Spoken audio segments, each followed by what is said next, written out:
இப்போது புதிய அறிமுகம் ஆச்சி ஹோட்டல் சாம்பார் மற்றும் ஆச்சி இடிச்ச சாம்பார் 50 கிராம் ரூபாய் 20 மட்டுமே.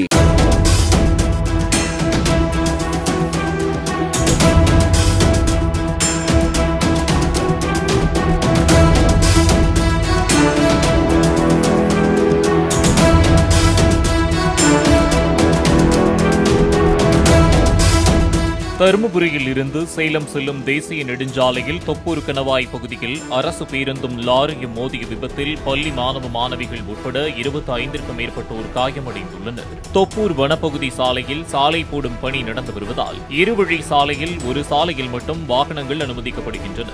இந்நிலையில் இன்று காலை தருமபுரியில் இருந்து புறப்பட்ட பேருந்து ஆஞ்சநேயர் கோவில் அருகே வந்தபோது பிரேக் பழுதானதால் எதிரே வந்த லாரி மீது மோதியதாக கூறப்படுகிறது. இதுகுறித்து வழக்கு பதிவு செய்துள்ள காவல்துறையினர் விசாரணை மேற்கொண்டுள்ளனர்.